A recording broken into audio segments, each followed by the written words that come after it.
Euroinnova Play, desde donde quieras y como quieras.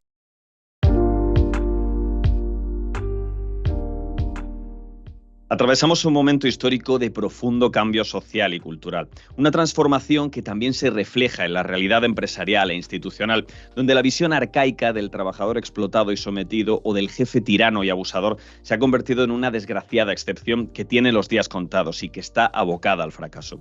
Y es que a pesar de que pueda resultarnos incluso extraño de escuchar, empleador y empleado no tienen por qué estar destinados a ser enemigos o a discrepar en todo lo que concierne a la relación laboral y contractual.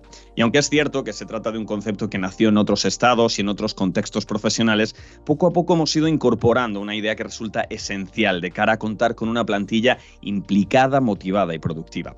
Hablamos del bienestar de los empleados, un término que puede parecer algo abstracto o excesivamente genérico, pero que es posible perseguir a través de técnicas, metodologías o herramientas relativamente sencillas y teniendo en cuenta factores que repercuten de forma directa, no solo en el estado de ánimo, sino también en el rendimiento del personal laboral.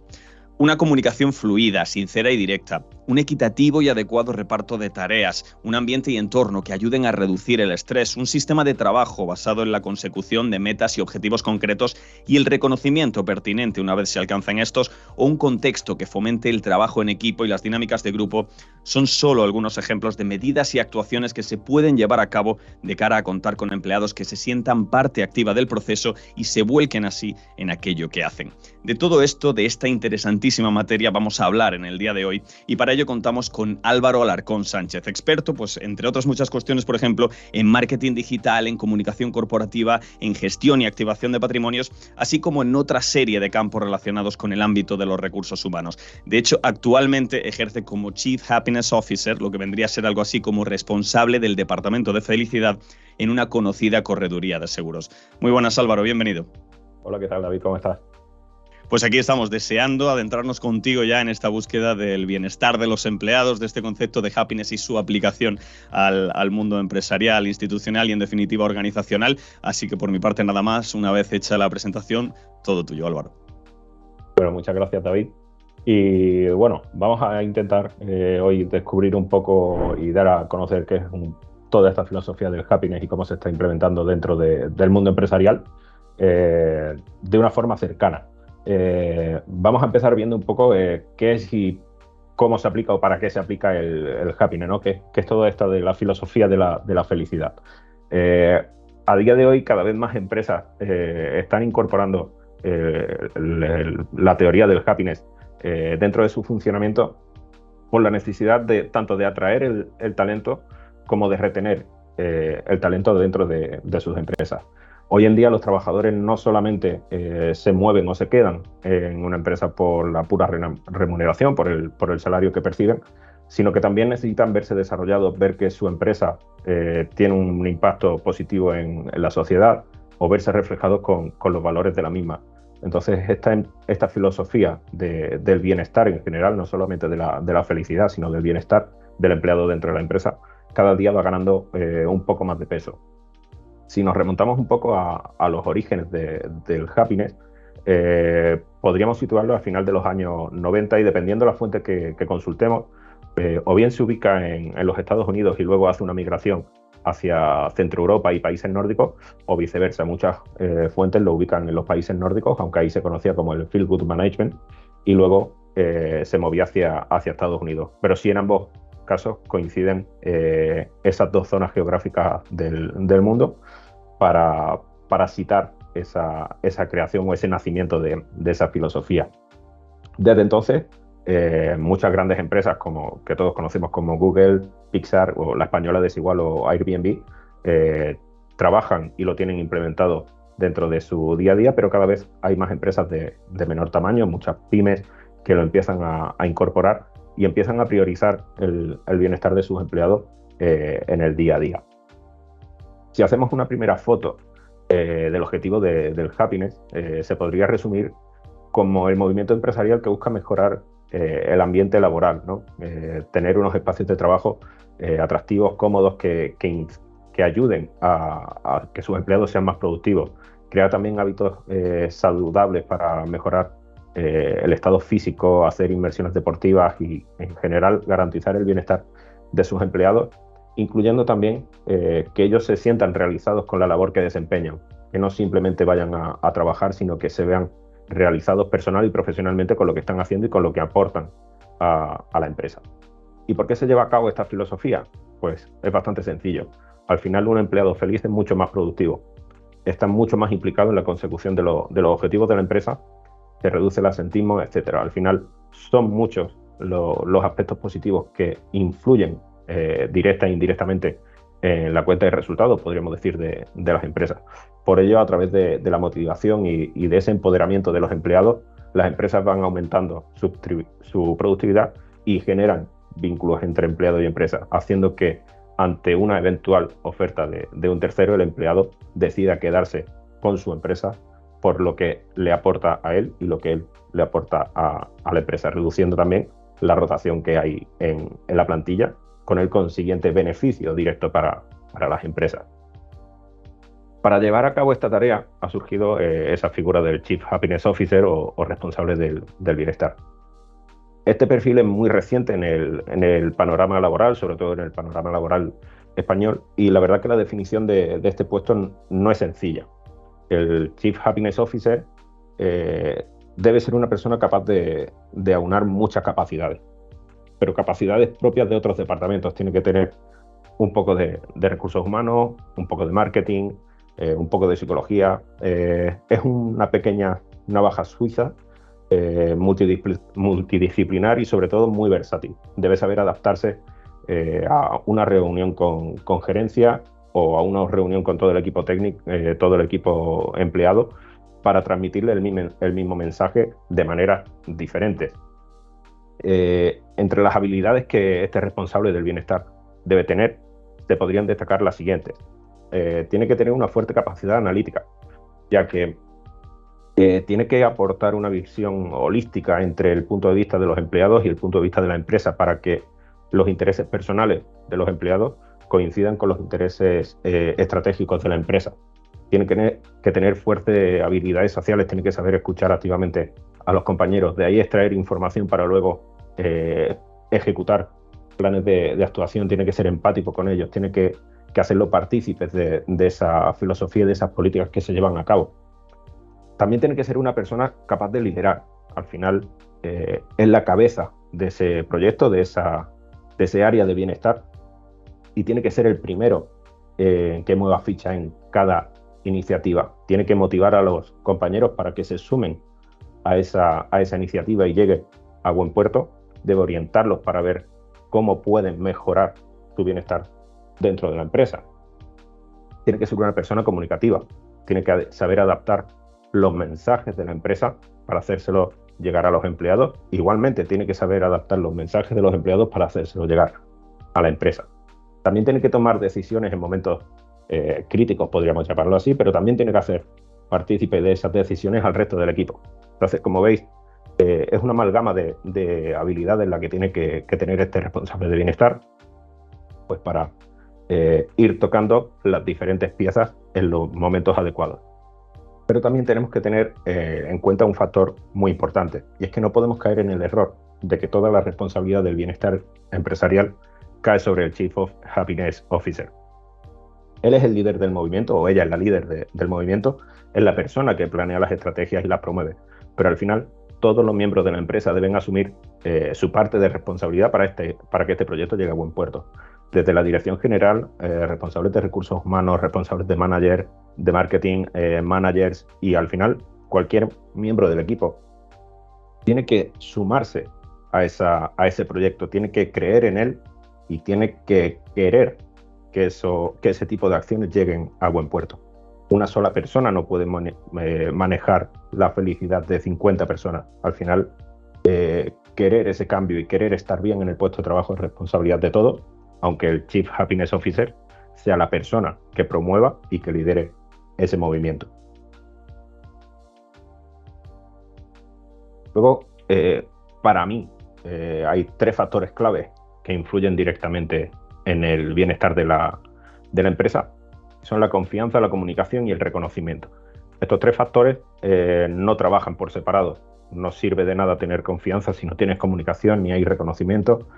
Y igual pasa con las otras dos patas. Al final son 3 factores que interactúan entre ellos y gracias a esa interactuación y esa construcción en común de los 3 se crea ese ecosistema base que luego permite que esté ese bienestar latente en el día a día de la empresa. Por hablar un poco más de cada uno de ellos, ¿no? Y comenzando por la confianza. Yo creo que este es uno de los elementos clave, ya que los colaboradores deben saber y sentir que la empresa tiene en cuenta sus opiniones, sus ideas y su trabajo.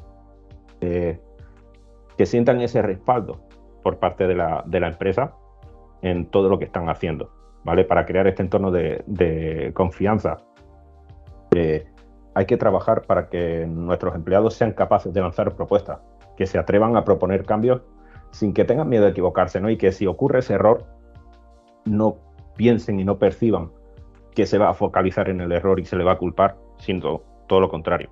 Se va a analizar y se va a ver cómo se puede mejorar ese trabajo que ya han hecho, evolucionarlo para que su propuesta y su trabajo tenga sentido y tenga éxito. Al final, el éxito de esa propuesta y de ese trabajo del empleado es el éxito de la empresa, por lo que es mucho mejor ayudarlo a mejorarlo que señalar ese error, ¿no? Y luego todos deben ser capaces de expresarse libremente, sin percibir que se les está juzgando y que no se les escucha. Al revés, tienen que sentirse escuchados y también tienen que sentirse respetados, que sus opiniones se respeten, ¿vale? Para esto se pueden proporcionar herramientas, ya sean reuniones personales con sus managers, con las personas de recursos humanos, con el Chief Happiness Officer, o también mediante herramientas telemáticas para que puedan lanzar propuestas o hacer un pequeño proyecto de mejora, ya sea de su área o de otra área de la empresa. Esa confianza es una de las patas sobre las que luego vamos a ir construyendo todo ese bienestar.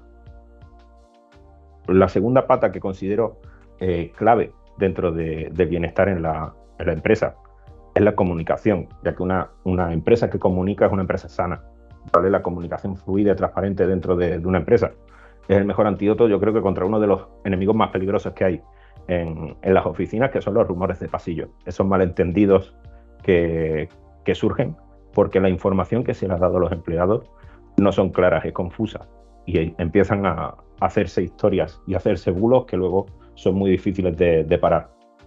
Comunicando de forma clara desde la empresa sus objetivos, los estados de los proyectos, hacia dónde se va y por qué se va hacia ahí, hace que la empresa gane en solidez a los ojos de los empleados y también genera una gran conexión entre empleados y empresa. Esta comunicación muchas veces se tiene que apoyar en el departamento de marketing para que esos mensajes que hay que lanzar se lancen de forma correcta, adecuados con la identidad corporativa. Y además, hoy en día, la comunicación se tiene que adaptar a los diferentes canales que encajen dentro de la empresa. Se pueden utilizar newsletters internos, chat corporativos, reuniones grupales, vídeos informativos, pantallas informativas en las diferentes salas de trabajo o incluso utilizar las paredes y el propio suelo para adaptar nuestro mensaje y que llegue de la mejor forma a todos los empleados. Y por último, la tercera pata que considero clave para poder construir ese bienestar es el reconocimiento. Los empleados deben saber que su labor suma al objetivo grupal de la empresa. Esto hace que su sentimiento de pertenencia dentro de la empresa y su sensación de desarrollo tanto personal como profesional aumente. Y saben que su existencia, por llamarlo de alguna forma, dentro de la empresa tiene un sentido y que están aportando a lograr ese objetivo común, ¿no? Este reconocimiento suele ser público y generalmente influye de una forma muy positiva en los colaboradores y tiende a tener un mayor impacto cuanto más alto sea el rango de la persona que otorga ese reconocimiento. Si tu manager te hace un reconocimiento público, evidentemente el impacto es positivo, pero si te lo hace el director general, el impacto suele ser mucho más grande. Pero quizás no siempre el reconocimiento tiene que ser de forma pública, ya que en una reunión personal en la que se repase más detalladamente todo lo que estás haciendo, el desempeño, toda la labor que llevas haciendo en los años que estás en la empresa, puede incidir de una forma más profunda en ese estado de ánimo y en ese bienestar del empleado, porque es mucho más personal y tiene mucho más recorrido ese reconocimiento de forma privada que el que se le puede hacer de forma pública. Como decía antes, estos tres factores no pueden funcionar de forma independiente, son complementarios y tienen incidencia directa unos sobre los otros. Y gracias a esta incidencia que tienen, nace el ecosistema base para comenzar a generar el bienestar dentro de la empresa. Después de estos tres factores claves para fomentar el bienestar empresarial, os voy a comentar otros elementos que, bajo mi punto de vista, influyen en esa consecución del bienestar en los empleados. El primero de ellos es la conciliación, ya que hoy en día la facilidad para compaginar la vida laboral y la personal es esencial en el bienestar de nuestros empleados. Aquí hay que tener cuidado porque no tenemos que caer en interpretar la conciliación en algo que solamente necesitan los padres o madres de familia. Cualquier persona necesita conciliar su vida personal y profesional, necesita ese equilibrio, ya sea bien porque tiene hijos o porque quiere pasar tiempo con su familia, con sus amigos, quiere practicar deporte o simplemente quiere dedicarse tiempo a sí mismo o a investigar otras aficiones.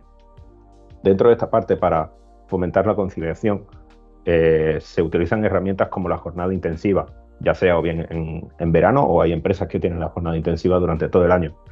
Un horario de entrada flexible, pues en el caso de que tengas hijos o tengas que ir a hacer gestiones al banco, puedas retrasar ese horario de entrada para que te dé tiempo a realizar esas tareas. Políticas de teletrabajo, después de la pandemia, es algo que ya está muy instaurado y parece que se va a quedar.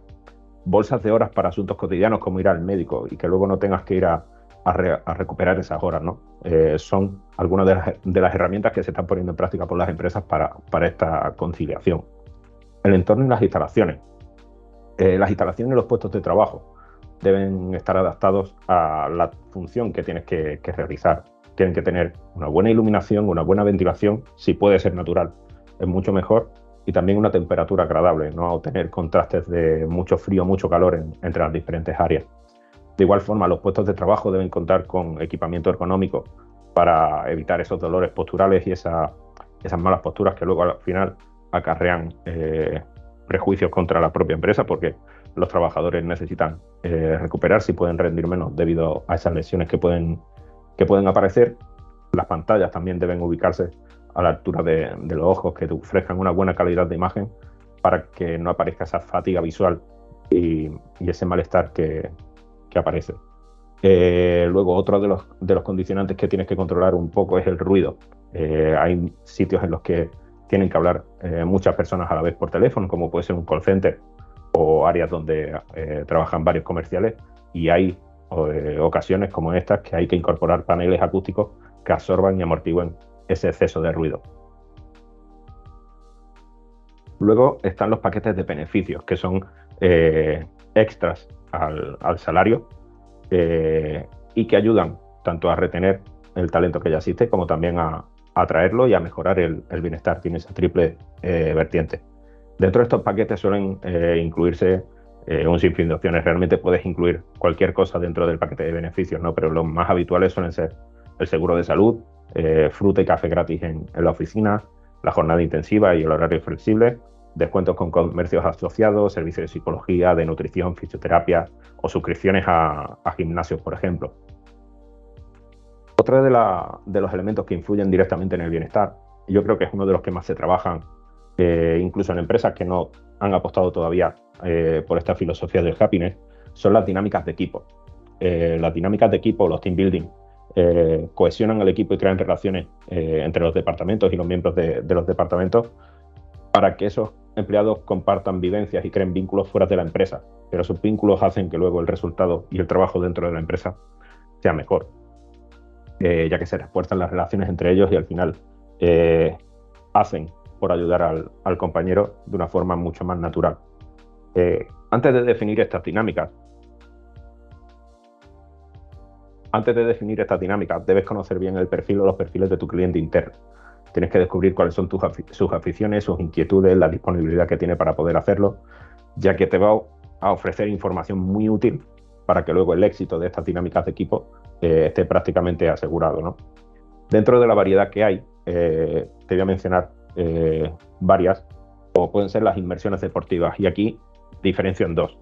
Hay inmersiones deportivas en deportes poco conocidos, que al final hace que todo el mundo descubra algo por primera vez, o inmersiones deportivas en deportes que ya sabes que tienen mucha penetración dentro de la empresa. Esto te va a poder permitir crear mini competiciones que fomentan esa competitividad sana entre los colaboradores.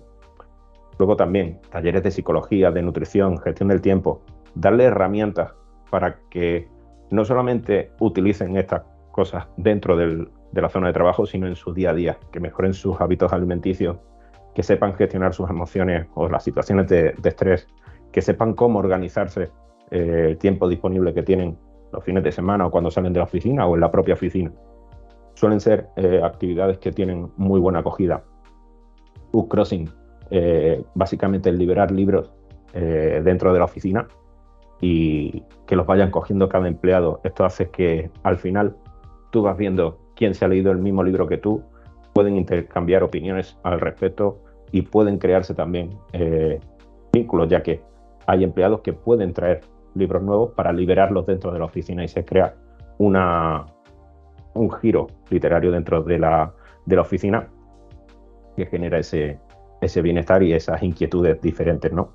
Y luego hay otras actividades más sencillas como pueden ser desayunos comunes, que un departamento organice el desayuno para el resto de la empresa y luego hacer esa pequeña competición al final de año para ver quién ha hecho el mejor desayuno, realizar visitas guiadas ya sea a tu propia ciudad para descubrir algo oculto o fábricas de cerveza, hacer catas de vino, etcétera, ¿no? Y también traer gente interesante que pueda aportar charlas de valor a los miembros del equipo. Y por último hay algo que a mí me gusta mucho hacer, que es compartir el conocimiento de lo que ya tienes en la empresa. Hay muchos empleados que son auténticos expertos en otras materias, como puede ser la fotografía, han competido a un buen nivel en algún deporte, son unos manitas y saben montar muy bien o hacer y fabricar muebles, o dominan, por ejemplo, el crochet.